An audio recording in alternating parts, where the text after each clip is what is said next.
pouco mais, tá bem, gente?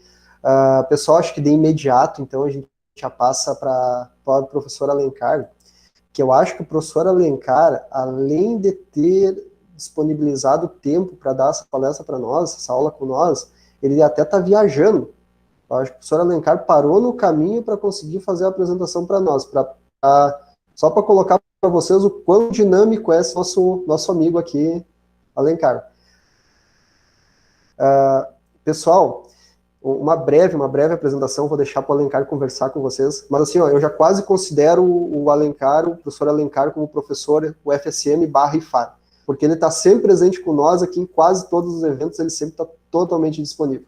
É alguém que a gente tem um grande apreço, porque mesmo tendo uma agenda extremamente lotada, o Alencar sempre arranja um espacinho aí para estar junto com nós. O professor Alencar Zanon, ele é professor do UFSM. Dentre os projetos que ele coordena, a gente tem ali o grupo Field Crops, que é um grupo extremamente grande, que tem hoje uma abrangência internacional, com trabalhos dentro da produção de culturas em geral, que iniciou com soja, né, Alencar, e depois foi expandindo para as demais culturas, e basicamente as publicações, digamos assim, ponta de linha que a gente está tendo hoje em cima da produção de culturas, parte muito em cima do que o grupo do professor Alencar trabalha. Então, digamos assim, aquilo que vier de forma exclusiva, inicial da pesquisa, aquilo que está saindo quentinho do forno, digamos assim, quase sempre passa pelas mãos de alguém como o Alencar aqui junto ao grupo dele. Então, acima de tudo, eu peço para vocês, aproveitem essa apresentação. Eu vou pedir depois para o Alencar, para ele falar um pouquinho da carreira dele, do trabalho dele, antes de começar a apresentação. Eu não sei como que você acha melhor, Alencar, se tu prefere apresentar e deixar para perguntas no final, ou se tu prefere que a conversa siga ao longo da apresentação. Vou deixar para te ficar bem à vontade, Alencar. É um grupo aqui, basicamente todos já são formados, estão buscando especialização, então é um trabalho bem técnico, bem aplicado, bem como a gente gosta de trabalhar sempre, né? Alencar, novamente, muito obrigado, agradecemos por mais uma vez estar presente com nós. Fica bem à vontade, trabalha como você optar por melhor aqui durante a apresentação, tá bem? Maravilha, professor Douglas, show de bola. Eu só gostaria de verificar contigo se vocês me escutam bem. Positivo? Maravilha. Qualquer coisa é só me deixar saber. Então, eu agradeço ao professor Douglas o convite por poder estar participando da aula inaugural. Para nós é um privilégio muito grande. A gente reconhece e agradece muito a parceria do professor Douglas, do professor Bento, do professor Rafael e tantos outros professores do Instituto Federal Farroupilha Campus Alegrete pela nossa sempre parceria. Da mesma forma, estendo ao agradecimento aos são nossos grandes parceiros. Bom, pessoal, como o professor Douglas comentou, nós estamos em trânsito. Nós estivemos implantando experimentos de plantas de cobertura em Santa Catarina e hoje em Barra do Ribeiro. Nesse momento eu estou no Paradouro 22, passamos há pouco a capital e estamos voltando para Santa Maria. Mas quando a gente faz o que a gente gosta, e principalmente quando a gente recebe convites dessa envergadura de grandes amigos como o professor Douglas, a gente sempre investe tempo porque a gente acredita em pessoas comprometidas com uma educação pública de qualidade. E nesse sentido eu cumprimento a todos também que estão presentes aqui hoje, que eu já tive a oportunidade de conhecer em outras jornadas. Então eu não vou cumprimentar ninguém em específico, porque eu conheço bastante gente, mas saúdo a todos. Muito bem. Uma breve apresentação. Eu sou formado em agronomia pela Universidade Federal de Santa Maria e fiz meu doutorado aqui em Santa Maria com uma parte sanduíche na Universidade de Nebraska em Lincoln, nos Estados Unidos. Atualmente nós somos professores na UFSM e coordenamos a equipe Field Crops. Além disso, a gente é professor visitante na Universidade de Entre Rios, na Argentina, e consultor do Fundo Latino-Americano de Arroz Irrigado em 17 países da América Latina e do Caribe. E atualmente coordenamos no Brasil o projeto Global Yield Gap Atlas nas culturas da soja, do arroz e do milho. Então, brevemente, esse é o meu currículo. Bueno, moçada, então nós vamos dar uma conversada e eu acredito que vale a pena, professor Douglas, se o senhor me permitir, eu fazer uma apresentação breve e depois a gente pode dar uma conversada. Só pensando em eu conseguir contar toda a história. E aí depois, moçada, vocês sintam-se à vontade aí para ir anotando e depois a gente dá uma conversada. Bem tranquilo. Então eu vou projetar aqui e aí a gente vai conversando. Vamos lá, deixa eu ver se eu consigo aqui. Hoje mesmo eu estava falando com a Kátia, por exemplo. Eu tive a oportunidade, né, Kátia, de conviver com a senhora durante a nossa graduação e a gente foi colega de graduação aqui em Santa Maria.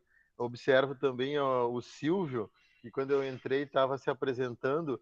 O Silvio foi nosso aluno e integrante da equipe Field Crops lá em Itaqui, na grande Unipampa.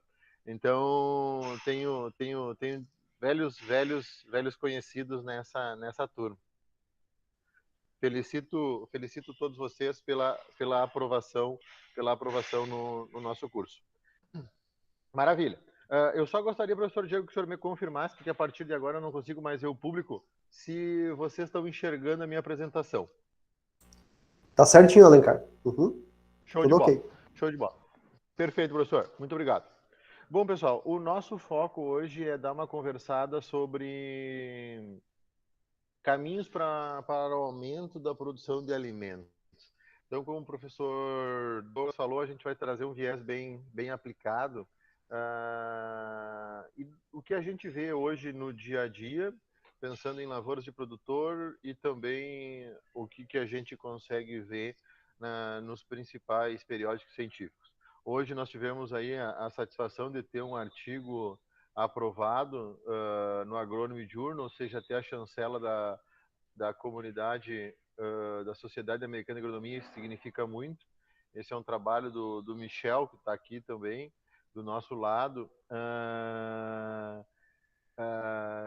trazendo esse novo patamar que a agricultura brasileira, a agricultura mundial precisa estar, que é produzir de forma sustentável.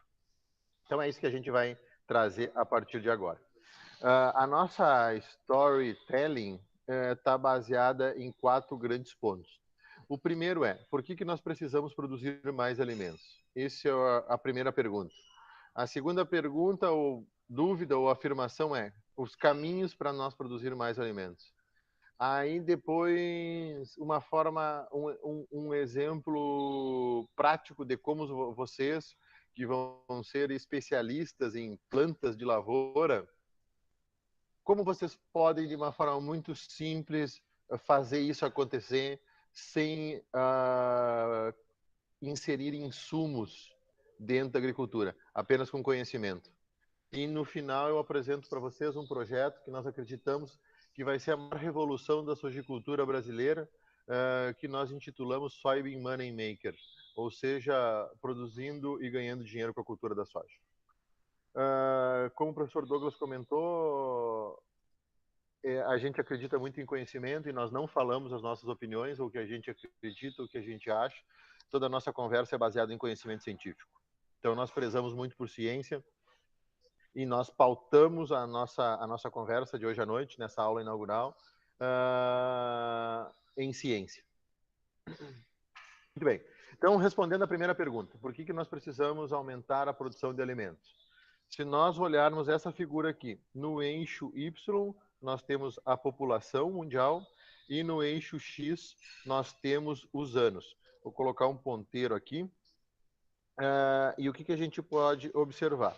Nós temos um incremento na população, principalmente depois da Revolução Industrial, e atualmente nós temos aí 7,7, 7,8 bilhões de pessoas, com uma projeção de aumentar esse número em 30% até 2050, ou seja, nós temos um período aí de 30 anos e a expectativa é que a gente aumente a produção, aumente o número de bocas em 30%. Isso, para nós que estamos diretamente relacionados ao agro, significa que a gente vai ter o maior desafio que a gente já teve na humanidade, que é produzir 50% a 70% a mais do que nós produzimos hoje, em virtude principalmente de nós termos mais bocas. Isso não ocorre pelo incremento da taxa de natalidade, mas sim por nós termos uma vida mais longa. A nossa média aí de vida ela aumentou significativamente em virtude do avanço da ciência. Bueno, então, a primeira pergunta nós já começamos a responder, que o nosso desafio de aumentar a produção de alimentos deve-se ao aumento do número de bocas, porque as pessoas estão vivendo mais. O segundo ponto, dentro dessa mesma linha de raciocínio, é da onde que vem essas bocas. Então, nós separamos aqui a Europa e a África subsaariana. Então, nós observamos aqui na Europa uma previsão de decréscimo no número de bocas, saindo aí de 750 milhões para 700 milhões de bocas. Em contrapartida, na África subsaariana, nós temos hoje 1 bi e vamos ter em 30 anos 2 bilhões de bocas. Então, nós estamos falando do continente que mais carece ou que tem a economia menos pujante, e nós vamos ter aí o número de bocas sendo duplicado num período muito pequeno. Então, a gente vê o grande desafio que a nossa humanidade tem em alimentar bocas. Nessa mesma linha, e afundando no continente africano, essa figura aqui traz no eixo Y o número de filhos por mulher, e no eixo X a gente observa o gross income, ou seja, a renda familiar. Então, aqui, sem uma bandeira vermelha ou sem uma bandeira verde, a gente observa que só temos evolução numa sociedade com desenvolvimento econômico. Ou seja, não transformamos sociedade com política assistencialista, transformamos sociedade com meritocracia. E nesse sentido, a gente consegue ver essas palavras nessa figura, aonde os continentes mais desenvolvidos, e quando eu falo desenvolvidos, falo desenvolvimento econômico, eles têm o menor número de filhos por mulher, enquanto que os países mais pobres, eles apresentam um número de filhos superior aí, na média de 5, 6 ou 7. Então, sim, para nós termos avanço enquanto humanidade, nós precisamos primeiro ter desenvolvimento econômico. Então, esse é um ponto bem importante e, de novo, sem ideologia, mas falando com base em ciência. Nesse sentido, e somado a isso, justificando isso, nós temos, então, uma previsão de aumento do número de bocas. Isso vai ocorrer principalmente em continentes subdesenvolvidos e mais. Pensando numa escala mundial, nós temos em 2010 um grande breakpoint, ou seja, em 2008, a sociedade ela deixou de ser rural e passou a ser urbana. Ou seja, não tem mais a vaquinha de leite, não tem mais o pé de laranjeira, o pé de bergamoteira, que é bom comer agora uma bergamota depois de uma geada, né? Isso não tem mais, porque a maior parte da população ela vive em grandes centros urbanos e, consequentemente, isso faz com que se aumente esse desafio de produzir e abastecer esse número de boca. Então, esses são alguns pontos para vocês que estão iniciando nessa jornada. É importante saber os fundamentos básicos. Então, em 2008, houve um grande breakpoint que a sociedade ela passa a ser urbana e deixa de ser rural. Além disso, as bocas querem comer melhor. E a gente observa claramente nessa figura. No eixo X nós temos a renda per capita por pessoa e no eixo Y nós temos aí a quantidade de calorias consumidas. Então a gente observa que ao longo dos últimos anos, de uma forma global, nós tivemos um incremento de renda, e esse incremento de renda significou um aumento no número de calorias por dia, ou seja, as pessoas começaram a comer mais carne e passaram a comer mais derivados lácteos. Ou seja, temos mais dinheiro, comemos melhor. Isso é uma revolução que acontece em todas as partes do mundo. Bueno, perguntar para vocês hoje qual é a carne mais consumida no mundo, nessa figura aqui está a resposta. Hoje a carne mais consumida do mundo vem de espécies aquícolas, ou seja, peixe. A carne mais consumida no mundo hoje vem de peixe. E não é peixe de mar, não é peixe de rio, mas sim peixe de cativeiro. Para a gente produzir peixe de cativeiro, nós precisamos de soja, nós precisamos de milho. Conseguem entender a importância do curso que vocês estão iniciando nessa noite. Então, essa é a primeira pergunta que nós respondemos. O porquê que nós precisamos produzir mais alimentos. Segundo, o que a gente está vivendo hoje não se deve somente ao fato momentâneo de uma situação de calamidade em virtude da presença do Covid-19. Mas, sim, tudo isso acarreta em aumento do preço da comida. E a gente observa que, num período recente, de 2004 a 2012, sempre que nós tivemos aumento de preço, nós tivemos instabilidade política, ou seja, aumento do preço, nós temos aumento da insegurança, porque as pessoas precisam comer e muitas vezes elas vão se aventurar em roubos e isso gera instabilidade política e, consequentemente, nós temos grandes crises econômicas, que é o que o Brasil passa, por exemplo, e não só o Brasil, a maior parte dos países ao redor do mundo. Isso está vinculado, então, ao aumento do preço da comida. E, novamente, isso reforça a importância desse curso. Respondida a primeira pergunta, temos o desafio de produzir alimentos como nós nunca tivemos na história. Nós vamos ter as bocas aumentando principalmente em países subdesenvolvidos. As bocas não são mais rurais e as bocas passaram a ser urbanas. As bocas querem comer mais carne e mais derivados lácteos. E lembrem-se que quando houver aumento do preço da comida, nós temos instabilidade política e isso pode ocasionar uma insegurança muito grande, pensando em segurança e soberania alimentar de um país. E nesse sentido, nós vamos para o segundo momento da nossa conversa, onde a gente vislumbra 3 grandes caminhos para aumentar a produção de alimentos. O primeiro caminho é o que a gente observa, que ocorre muito hoje na região de Alegrete e Manoel Viana, que é o aumento horizontal, ou seja, a ampliação da área cultivada. Acreditávamos até pouco tempo que a melhor forma de aumentarmos a produção de alimentos seria verticalizando a produção, ou seja, aumentando a quantidade produzida por área. Mas, depois dessa pandemia, a gente tem muito claro que o caminho que nós precisamos seguir é o caminho da sustentabilidade. Mas não a sustentabilidade teórica, mas sim a sustentabilidade prática, com índices muito claros que nós precisamos adotar para garantir aí o futuro da humanidade. Bom, quando a gente fala em aumentar a produtividade horizontal,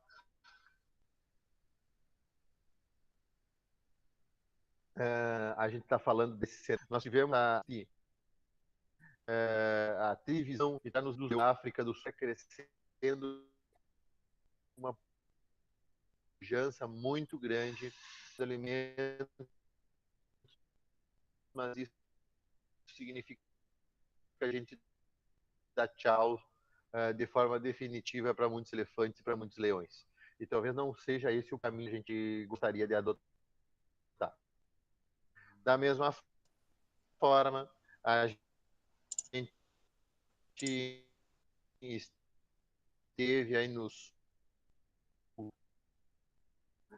sul do Pará nesse último ano, nós observamos ainda, infelizmente, a taxa sendo usada para a cultura. Então, nós tivemos aqui nova, talvez esse o meu caminho para aumentar os alimentos. Então, caminho da horizontalidade é um caminho muito perigoso, risco, muita instabilidade, que vai reduzir a nossa biodiversidade, consequentemente vai acreditar a mudança climática global. Por outro lado, a gente acreditava com o tempo que a verticalização seria o grande caminho. Nós conseguimos observar, por exemplo, o arroz na Califórnia. Nos últimos 30 anos, nós não tivemos aumento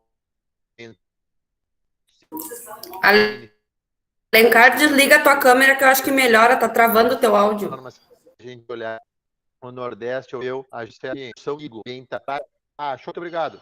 Se precisar, eu posso colocar o celular aqui também.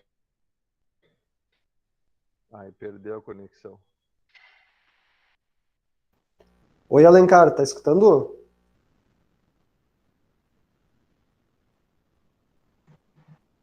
Ah, tá, eu acho que Sinal do ele Wi-Fi. precisou sair. Isso, acho que ele tá conectado pelo celular, né? Então caiu um pouquinho. Mas vamos esperar um minutinho que ele deve voltar. Na mesma hora que meu computador começou a trancar, eu achei que era um problema no meu e não do Alencar. Então foi o dele.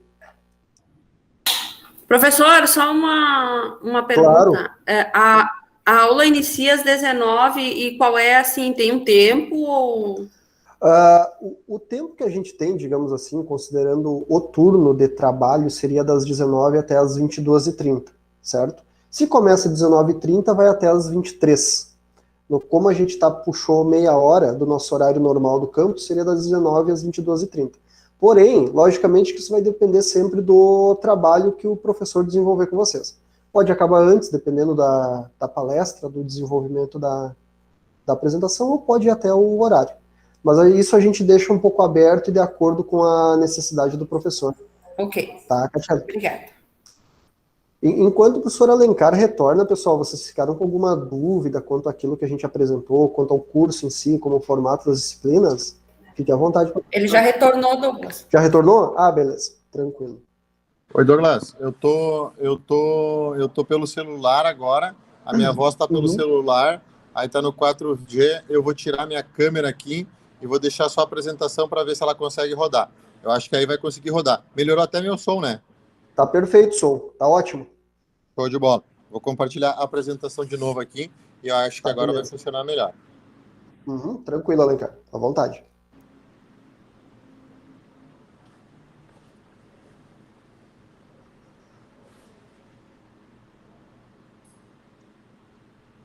Bom, então nós estávamos comentando sobre os caminhos de como aumentar a produção. Então eu vou continuar aqui, ó. A gente acreditava até pouco tempo atrás que a verticalização ia ser o grande caminho. Bueno, aí o que a gente observa? Que as principais potências mundiais, pensando naquela comida que está no nosso café da manhã, que está no nosso almoço, na nossa janta, nós temos uma estabilização. Se nós olhar aqui, ó, o milho nos Estados Unidos, a gente consegue observar que tem estabilização. Inclusive o milho no Corn Belt americano, ou seja, os produtores estão próximos do potencial produtivo. Então não tem mais para onde aumentar, porque eles estão muito próximos do potencial. O que nós podemos fazer também é aumentar a produtividade de forma vertical. Aí eu pergunto para vocês onde é que é essa foto e qual que é o significado dela.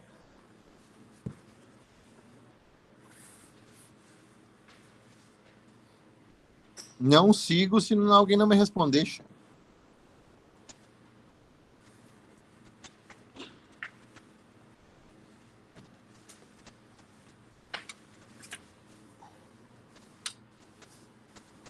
E aí? Isso teria alguma relação com a questão da área ou não? Ou seja, na verdade, João, a pergunta foi: aonde é, em que município e vamos ver qual que é a outra? Qual que é o município primeiro?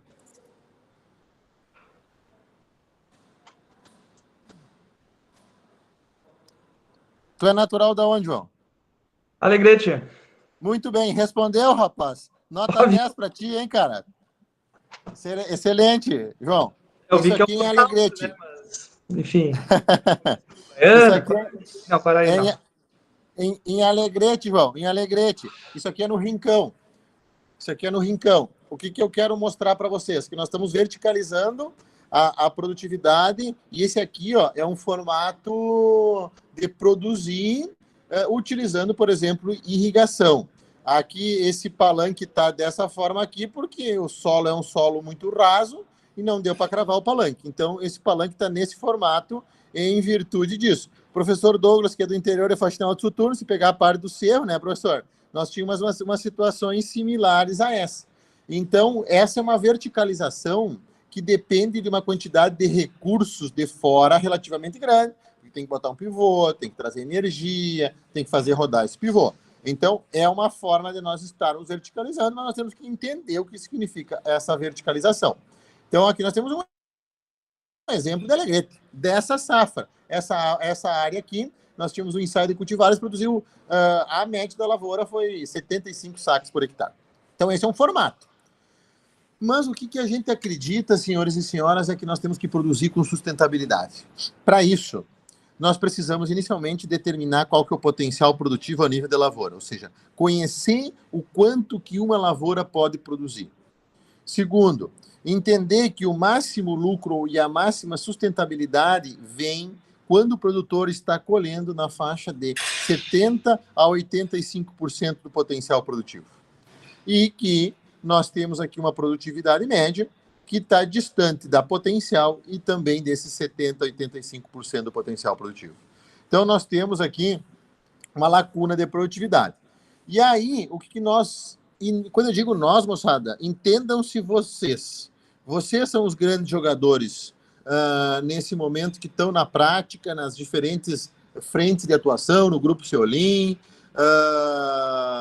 em outros produtores, vocês que estão diretamente dentro do processo, vocês que são os agentes. Então, assim, primeiro ponto, para trabalhar com sustentabilidade, tem que saber qual que é o potencial, tem que entender que o máximo lucro se dá entre 70% a 85% do potencial, mas nós temos que fazer um bom diagnóstico para conseguir aumentar a produtividade até esses patamares. Não é com insumos que a gente faz isso, mas sim é com conhecimento e com processos. Bueno, aí, para a gente trazer um pouco de conhecimento, nós temos que saber bem, de uma forma muito clara, quando a gente fala em produção de plantas de lavoura, quais são os fatores que definem o potencial de produtividade. Aí nós temos 5, CO2, e eu quero que vocês anotem isso, CO2, radiação solar, temperatura, água e genética. O CO2 a gente não consegue controlar, está ao redor de 410 ppm hoje, aumentando. Radiação solar e temperatura, nós mudamos com o local onde nós estivermos ou com a época de semeadura. Água, ou nós alteramos a disponibilidade de água, irrigando ou melhorando as condições do solo. E o que nós conseguimos fazer de uma forma muito simples, sem grandes investimentos, é genética. Então, o que a gente tem mais na mão é genética e época de semeadura. E esses são os fatores que definem potencial produtivo. Lembrem da base, da primeira aula de fisiologia, ou da aula da 6ª série do ensino fundamental.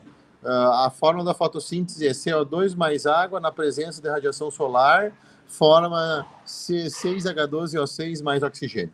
Então, o potencial produtivo de uma lavoura de soja, de arroz, de milho, se define com esses 5 fatores.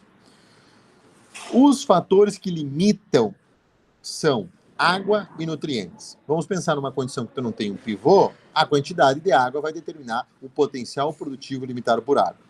Se pensar numa adubação moderna, hoje, feita de acordo com a marcha de absorção das culturas, nós pensamos em produzir 110 sacas de soja, nós vamos precisar 230 quilos de potássio. Se nós não tiver 230 quilos de potássio, nós não vamos chegar a esses 110 sacas de soja, porque os nutrientes são um fator limitante. Bueno, aí nós temos os fatores que reduzem produtividade, que são insetos, doenças e plantas daninhas. E nós, quando eu digo nós, jovens, fomos formados em uma escola oriunda da Revolução Verde, que teve um foco muito grande para controle de insetos, doenças e plantas daninhas. Mas a transição para uma agricultura de processos coloca e dá a seguinte ordem no entendimento. Primeiro a gente entende os fatores que definem potencial. Depois a gente realmente compreende o que limita a produtividade. E depois, só depois, nós temos que entender o que está reduzindo a produtividade. Bueno, aí eu trago para vocês o que é mais prático de todos os fatores que nós temos o maior controle. E aí eu já saio da segunda pergunta do nosso storytelling, que era, quais são os caminhos? Nós temos 3, o horizontal, o vertical e da sustentabilidade. Aí agora nós vamos para a terceira pergunta. Qual que era a terceira pergunta? Como a gente faz isso de uma forma prática? Diretamente com o produtor. Porque vocês estão na especialização com esse objetivo, de colocar o conhecimento na prática. Como que faz isso na prática? Mexendo em um dos 5 fatores que definem potencial de produtividade. No caso, nós vamos trabalhar com cultivar. Como que faz para escolher cultivar? Deu uma parada de novo, né? Isso, saiu a apresentação, Alencar. Beleza, não tem problema. Eu estou mostrando, eu vou sair aqui e vou entrar de novo. Eu estou comentando com vocês que nós precisamos entender que o fator que a gente mais consegue, assim, ó, realmente alterar é cultivar. Então, nós precisamos pensar em estratégias para nós estar mexendo em cultivar. Como que a gente consegue fazer isso, senhores e senhoras? Nós conseguimos fazer isso trabalhando com ensaios de cultivares diretamente em lavoura. Eu vou fazer uma coisa aqui, vamos ver como é que vai ficar isso aqui. Deixa eu só fazer um teste aqui com vocês. Vamos ver se vai dar certo. Agora vocês estão me vendo e agora vocês vão ver a apresentação. Que loucura, hein? Agora vocês estão vendo a apresentação aí, né? Estamos, Alencar. Uhum. Maravilha. Então eu vou seguir mais um pouco assim, daqui a pouco eu dou uma tentada de novo. Então vocês estão vendo aqui, ó, a melhor cultivar para a sua lavoura. Aí vocês têm que ir para a base de um curso de especialização em plantas de lavoura, como vocês estão se propondo a partir de hoje. Aí tem que entender, lá do melhoramento, os conceitos de adaptabilidade e estabilidade. Eu queria ouvir de vocês. Qual que é o conceito de estabilidade e qual que é o conceito de adaptabilidade? Enquanto isso, eu vou tentar projetar de novo aqui, ver se eu consigo. O que é o conceito de adaptabilidade e qual que é o conceito de estabilidade lá do melhoramento?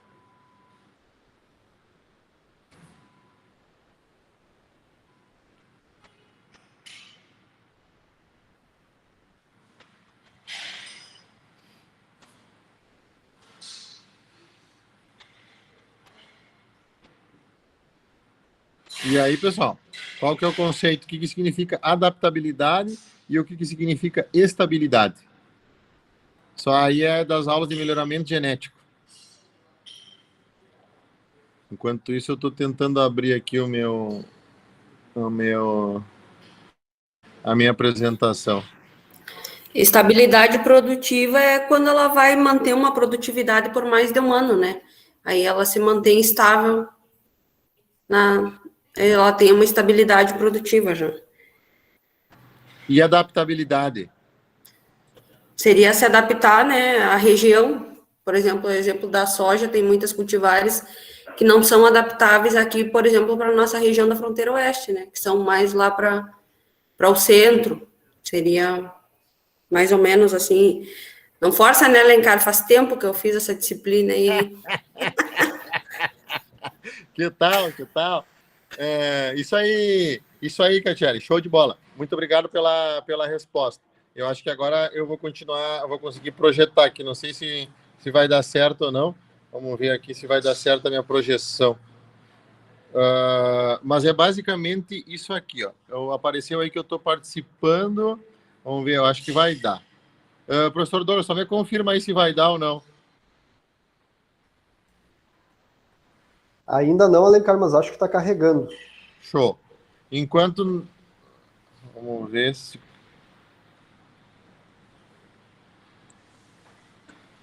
Vai me mantendo informado aí, professor. Tá, tranquilo. Ainda não, Alencar. Ainda não. Eu Ainda vou não. tirar minha câmera e agora acho que vai dar. Vou botar aqui a tela inteira e acho que agora vai.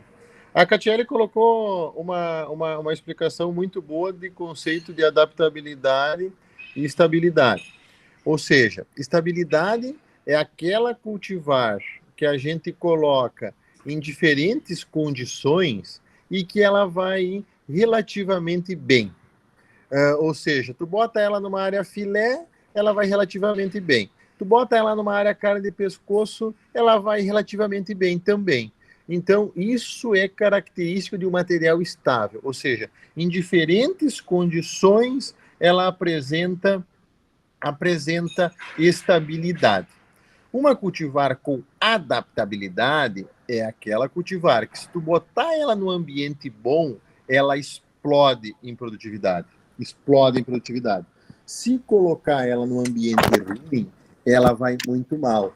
Que é o que vocês estão enxergando aqui, ó.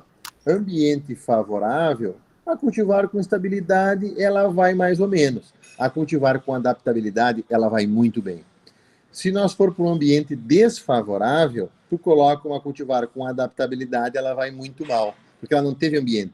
Mas aquela cultivar estável, ela se comportou relativamente bem. Então, por isso, nós precisamos fazer ensaio em diferentes locais, em diferentes lavouras, para entender como é que é o comportamento de cada cultivar. E o que nós buscamos, na verdade, é aquelas cultivares que têm plasticidade, ou seja, elas, no ambiente ruim, elas vão bem, e no ambiente bom elas vão muito bem. Então é isso que a gente busca com o ensaio de cultivar. E isso, senhores e senhoras, é algo muito simples que todos vocês podem fazer, que é prático, e vocês vão estar trabalhando num fator que define produtividade. Muito bem. Aí seguimos aqui então, e aí nós vamos para alguns exemplos práticos. Esse é um resultado de um ensaio que nós temos em parceria em Capivari do Sul. E aqui vocês podem observar a diferença das produtividades. Nós testamos 20 e poucas cultivares. A melhor cultivar produziu 119 sacos e a pior cultivar produziu 66 sacos. Aonde eu quero chegar com essa conversa? Entre a melhor e a pior cultivar deu 80% de diferença em produtividade. Isso são 53 sacos em dinheiro com o preço da soja na pedra hoje, R$ 9.275. O que mudou? Só a cultivar. Aí, vocês que estão no mercado de trabalho, a moçada mais nova que eu vi, vão enfrentar a seguinte pergunta. Eu vou muito bem com uma cultivar, por exemplo, com valente. Então, eu estou ganhando o jogo com valente e não vou mudar. A melhor cultivar produziu 119. A Valente produziu 84. Isso dá 42% de diferença, 35 sacos no preço atual da soja, R$ 6.000 por hectare. Tudo a mesma coisa, só mudamos a cultivar. Então, esse é um exemplo de a gente interferir num fator que define potencial e que realmente faz a diferença no processo. Aqui eu quero deixar vocês aware de algumas mudanças importantes que estão ocorrendo dentro do setor produtivo e que tem que marcar a carreira de vocês como especialistas em plantas de produção. Pesquisa on-farm. Hoje nós passamos por várias estações de pesquisa ontem e a gente observa assim elas ficando um pouco obsoletas. E não é porque elas perderam importância, ao contrário, talvez elas já cumpriram o seu grande papel. Hoje a gente vê, indo de Porto Alegre a Uruguaiana, muitas bandeirinhas em beira de estrada, ou seja, representando pesquisa on-farm. E aqui nós trazemos um produtor que planta em Alegrete, essa lavoura em Alegrete também. O que eu quero chamar a atenção de vocês, que isso aqui é semeadura em 4 de setembro no Alegrete. E olha os níveis de produtividade que nós temos aqui. O que o produtor está fazendo? Pesquisa on-farm. E realmente mexendo com os padrões. Está fazendo plantio de soja no Alegrete em setembro. Quanto é que ele colheu de média nessa lavoura? 60 sacos por hectare. Plantou 100 e poucos hectares. Outra coisa que eu quero assim sensibilizar vocês. Vocês realmente vão fazer a diferença se vocês tiverem conhecimento. A agricultura de processos, o caminho da sustentabilidade passa por conhecimento. Vamos pegar essa cultivar aqui, é um ensaio desse ano em Ibirubá, cultivar CZ15B70, barrinha azul e barrinha amarela. Barrinha azul significa dentro do pivô, barrinha amarela significa fora do pivô. Fora do pivô produziu mais que dentro do pivô. Por quê? Erro na irrigação. Irrigou demais no vegetativo, cresceu demais, acamou, perdeu o bacheiro, perdeu produtividade. Isso não acontece só em Ibirubá, isso acontece em vários lugares em várias lavouras do Rio Grande do Sul nessa safra, em safras anteriores, em produtores gigantes. Então, tem muito espaço hoje. Outra forma de nós conseguirmos melhorar a nutrição. Aí eu saí dos fatores que definem produtividade para os fatores que limitam produtividade. E eu não vou falar para vocês em colocar mais adubo, mais P2O5, mais K2O, mais enxofre. Não, eu vou falar para vocês que nós conseguimos aportar mais nutrientes, por exemplo, colocando uma leguminosa antes de soja. Aqui nós estamos dentro de uma estação experimental e vocês olhando essas faixas aqui, ó, essas faixas aqui indicam diferentes plantas de cobertura. Olhem o resultado dessas faixas. Ervilhaca, 96 sacas por hectare de soja. Mix 1 era aveia, 79 sacas por hectare. Nos preços de hoje, quando a gente cultivou soja e depois ervilhaca, 22% a mais de produtividade, 17 sacas por hectare, isso são R$3.000 por hectare. Estou falando em sustentabilidade, não estou falando em colocar insumos e estou falando no produtor ganhar mais dinheiro. E aí, última parte da nossa conversa, o que a gente acredita que vai ser a maior revolução da sojicultura brasileira. Campeonato Soybean Money Maker. Realmente isso aqui é o que a gente acredita e é o que vocês vão viver e é o que alguns já estão vivendo na prática. O que é esse campeonato? Nós não vamos medir mais o quanto que o produtor produz em quilogramas por hectare. A sociedade não quer mais saber quantos quilos o produtor produziu por hectare. A sociedade quer saber qual que é o impacto que cada quilo de soja, cada quilo de arroz causou. E como que isso vai afetar no florescimento dos filhos e dos netos, das pessoas que habitam essa superfície hoje. É isso que a sociedade quer saber. E lembrem que ela é a consumidora final e ela que paga por isso. Aqui estão os produtores que fazem parte desse campeonato na primeira safra.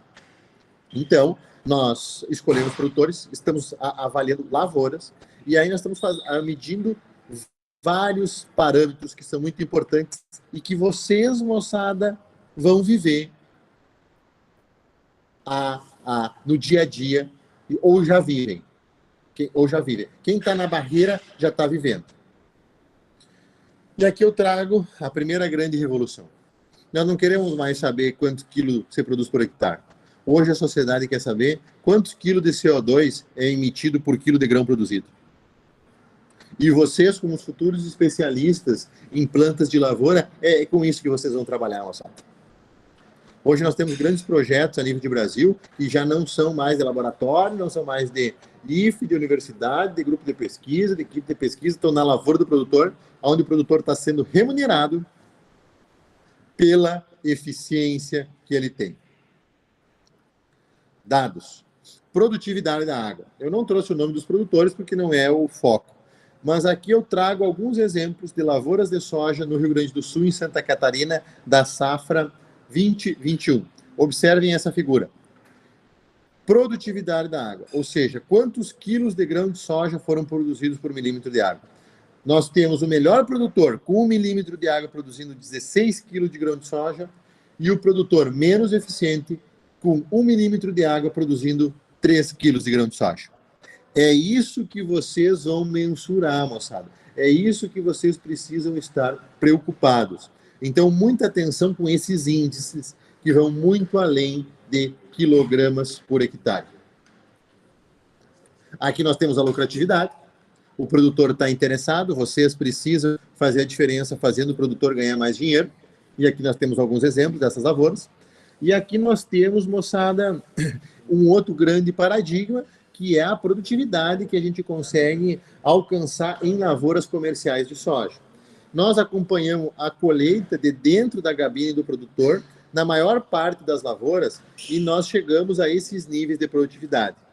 Então, nós temos esse produtor aqui, que colheu 130 sacas de soja por hectare em uma área de 4,8 hectares. Nós estivemos durante a colheita, medimos a área, acompanhamos a pesagem do caminhão. 130 sacas por hectare em 4,8 hectares. Ou seja, as produtividades, elas definitivamente foram para um outro patamar. Mas vocês, além de trabalhar com altas produtividades, têm que fazer o produtor ganhar dinheiro e, principalmente, ser sustentáveis e ter índices para isso.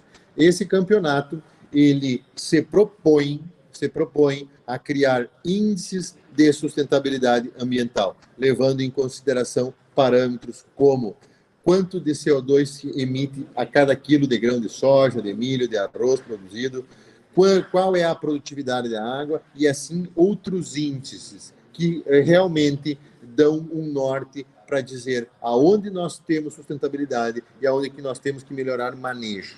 E a grande revolução é o produtor vai ser remunerado, ou melhor, os melhores produtores que estão no cutting edge já estão sendo remunerados por mais eficiência. E com essa revolução do Covid, nós cada vez vamos ter mais remuneração pela eficiência. Então, professor Douglas, eu realmente peço desculpas pela dificuldade que a gente teve em internet. Espero que isso não tenha comprometido a mensagem que nós gostaríamos de passar. Não são as fotos e nem os dados, mas numa aula inaugural, a gente realmente acredita que o mais importante é a mensagem que nós gostaríamos de passar. Eu acho que isso é o mais importante. Então, assim, resumindo para todos vocês, o que a gente acredita que realmente é importante, moçada. E realmente, professor Douglas, eu lhe agradeço muito, porque eu fiquei muito feliz com a oportunidade de fazer, ou estar presente em uma aula inaugural. Isso realmente me motiva. Esse tipo de momento me motiva muito e eu aprecio muito a lembrança. E, moçada, o que eu gostaria de deixar de mensagem para vocês nessa aula inaugural? Primeiro, por que a gente precisa produzir mais alimentos? Porque nós vamos ter o maior aumento na demanda por alimentos que a nossa humanidade já viu. Depois, as bocas estão na cidade e querem comer melhor. Os caminhos que nós temos para produzir alimentos é o horizontal, o vertical e o sustentável. Definitivamente nós precisamos ir para a sustentabilidade. É um caminho sem volta. Formas práticas de produzir alimentos. Precisamos de cada vez mais conhecimento. Entender o que define produtividade, o que limita a produtividade, o que reduz a produtividade. Uma forma muito prática que confere maior produtividade e, consequentemente, maior eficiência no uso de recursos, mudança de cultivar, ou realmente escolher a melhor cultivar para cada lavoura. E aí nós trouxemos o que a gente acredita ser muito importante, um exemplo de campeonato que tem como fim trocar experiências, gerar informações e, principalmente, gerar um selo que enquadre produtores com sustentabilidade e produtores que precisam buscar a sustentabilidade. Então, é essa mensagem, professor Douglas, que nós gostaríamos de passar para todos nessa noite de sexta-feira. Muito obrigado, professor, pela oportunidade. Alencar, tu não precisa te desculpar nem agradecer. É nós que agradecemos por mais uma vez você trazer essa informação com tanto brilhantismo para nós. E Alencar, outra coisa que eu queria te dizer, a gente escolheu você para fazer uma aula inaugural para justamente tu colocar uns pontos que a gente já sabia que tu ia levantar, uns pontos que a gente vai ficar o curso inteiro discutindo. Porque essas pequenas informações, a mensagem que tu falou, é praticamente um eixo de discussão para o curso inteiro. É a gente entender, como você colocou ali no final, esse último trabalho de vocês é excepcional. Como é que a gente ganha dinheiro com a soja e como que a gente coloca isso para a sociedade, né? Como que melhora por quilograma por milímetro precipitado, da onde que vem isso, qual que é a fundamentação? Eu vou aproveitar um momento até para apontar, porque eu gosto muito desse tema. Eu tenho minhas raízes no solo, nos solos, digamos assim, porque eu sempre trabalhei com a área de solos. E a gente, quando estava pesquisando ainda em Santa Maria, a gente começou a trabalhar com isso, quilograma por milímetro precipitado. E a nossa ideia, melhorando o perfil de solo, a raiz se aprofunda mais, usa melhor a água. E agora, vamos calcular por camada de solo qual que é o ganho de quilo por milímetro. Então, por que eu digo que foi brilhante a tua apresentação, Alencar? Porque tu colocou pontos aí que eu vou usar para discutir na minha disciplina de solos do semestre que vem, que é o momento que eu vou retomar lá na frente. Então, esses pontos, assim, são fundamentais. A gente só tem a agradecer pela tua apresentação. Alencar, se tu tiver disposto por mais uns minutinhos, eu queria abrir para o pessoal, se alguém tiver uma pergunta, uma colocação aqui para o Alencar, fiquem à vontade. Vamos aproveitar esse tempo que o Alencar tem com nós, gente. Show de bola, professor. Sinta-se bem à vontade, pessoal. Estou à disposição para nós irmos para um momento muito produtivo, que é a discussão.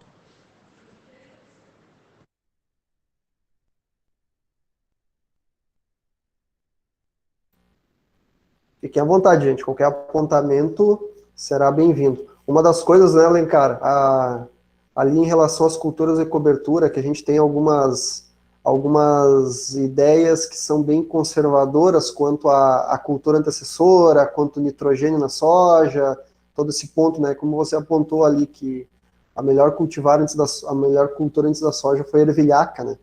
Isso realmente são pontos bem interessantes para a gente começar a reestudar, digamos assim. Esse tipo de coisa que a gente sempre relevanta, né?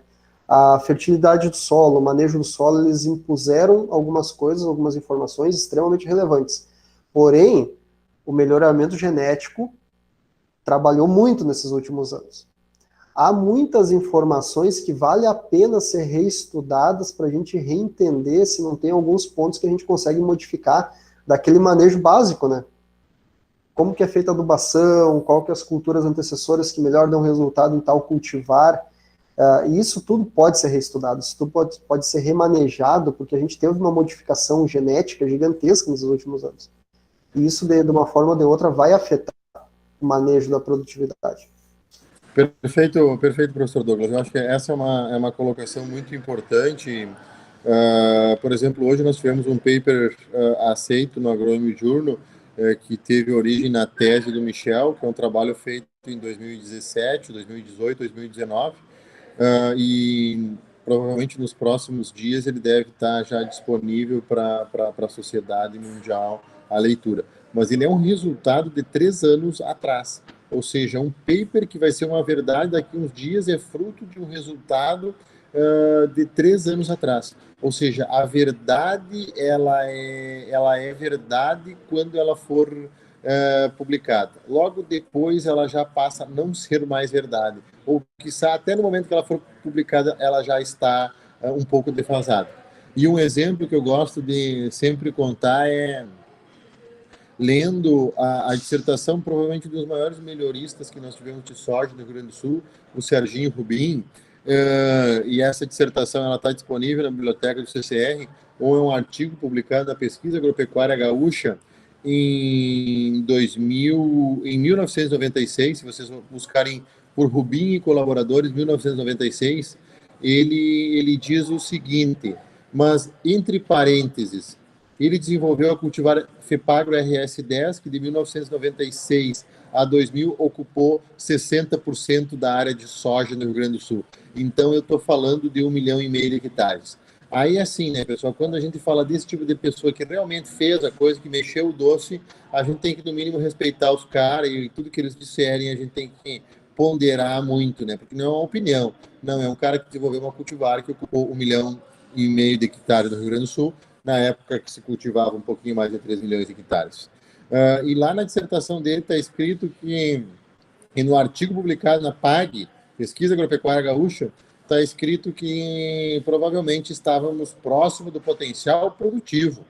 E ele apontava para valores de 3 toneladas por hectare.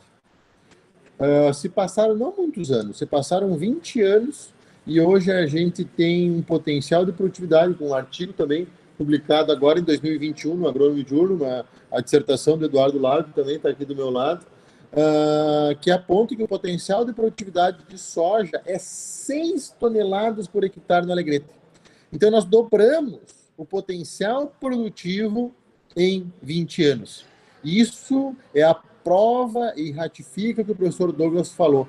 Constantemente, os estudos básicos precisam ser revisitados, porque a interação de IBAM-BAEF ela muda constantemente. Nós tivemos a oportunidade, agora em 2019, o Michel e eu participamos do Congresso Americano de Agronomia no Texas, e chegando no Congresso, o tema do Congresso foi a interação de genotype, by E, the environment, by M, the management, by F, the farmer. Ou seja, a interação cultivar, ambiente, época de semeadura e produtor. Isso muda constantemente. Portanto, todos os estudos relacionados aos fatores que limitam produtividade, reduzem produtividade e principalmente determinam produtividade precisam ser revisitados constantemente.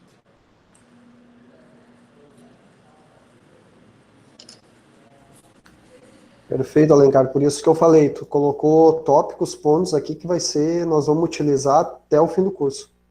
Então, cada coisinha ali que você apontou, algum dos professores vai pegar aquele ponto que você apontou e vai tentar destrinchar, trazer para a realidade, buscar motivos ou formato que possa se modificar isso. Então, realmente, por isso que a gente lhe convidou, que era justamente para isso, era para instigar tanto nós, professores, quanto os alunos a buscar uma coisa que é um pouquinho diferente daquilo que a gente está acostumado.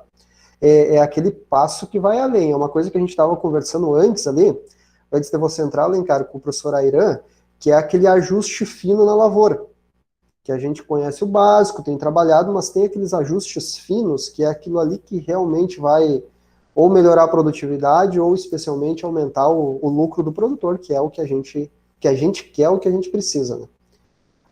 Pessoal, fiquem à vontade, vocês têm algo para apontar para o professor Alencar, quiserem perguntar alguma coisa, fiquem bem à vontade. Boa noite. Estão me ouvindo, tudo bem. ouvindo? Professor aí do professor cobertura, né? Eu queria saber mais ou menos uma ideia entre todas elas que foram testadas, o custo da top, que seria a ervilhaca ali, e para uma área de primeiro ano, visando melhoramento do sistema, qual que seria a cultura inicial ali? Também pensando em custo.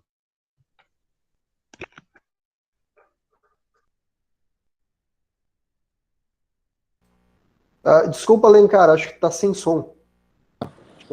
Opa, obrigado. Obrigado pela pergunta, Lorival. Apreciei. Bom, primeiro aonde nós estamos falando na lavoura? Nós estamos falando de uma lavoura onde, por exemplo, foi um ensaio em Capivari do Sul. Nós estamos falando de uma lavoura em Júlio de Castilhos. Nós estamos falando de uma lavoura em Sorriso, no Mato Grosso. Ou talvez a gente esteja falando de uma lavoura no continente africano. Então, a contextualização do ambiente ela é muito importante, porque o que define potencial de uma cultura de grão, de uma planta de cobertura, é ambiente. Então, o ambiente vai ser um fator determinante, porque ele, junto com a genética ou com a planta, vai determinar o indivíduo. Então, essa é a primeira parte da resposta. Depende do ambiente de onde nós estivermos falando.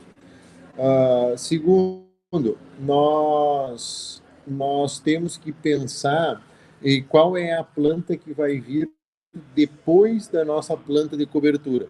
Aí nós temos que trabalhar com diferentes abordagens. Nós estamos pensando em sequestrar nitrogênio, nós estamos pensando em ciclar nutrientes, ou nós estamos pensando em fazer manejo de plantas daninhas com a planta de cobertura. Então, isso também vai nos ajudar a responder qual é a melhor planta de cobertura para essa situação. Especificamente no caso da ervilhaca. Essa é uma planta daninha, é uma planta de cobertura muito, muito interessante, que tem alguns benefícios muito importantes, principalmente sequestro de nitrogênio, em virtude de o nitrogênio estar caro, né? Ela faz isso através da fixação biológica de nitrogênio, então ela é uma planta muito interessante. O que está sendo utilizado hoje, pensando em doses, varia aí de 60, 100 quilos por hectare, depende se é solteira ou se é mix, e o custo de 1 quilo de ervilhaca está em torno de R$ 4 por hectare. Mais ou menos isso.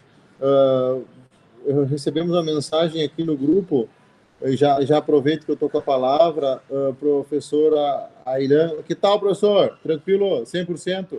Show de bola, professor. Agradeço aí a presença. Sensacional.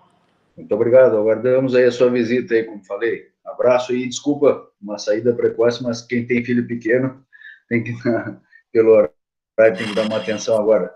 Show de bola, professor. Eu acredito que eu me despeço também, professor Douglas, porque nós temos que seguir até o coração do Rio Grande e são mais 4 horas. E amanhã, de novo, nós pulamos cedo para continuar implantando experimento de plano de cobertura.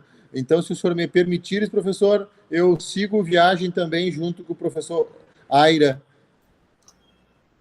Professor Alencar, ótimo, está ótimo mesmo. Agradecemos muito, mais uma vez, muito obrigado pela tua presença. Mais uma vez, foram informações novas. Isso é uma das coisas que eu sempre ressalto. Cada vez que a apresentação do Alencar ela é diferente da anterior. Sempre tem algo novo. Então, muito obrigado, Alencar. Sem dúvidas, mais uma vez, foi brilhante a tua apresentação. Obrigado mesmo.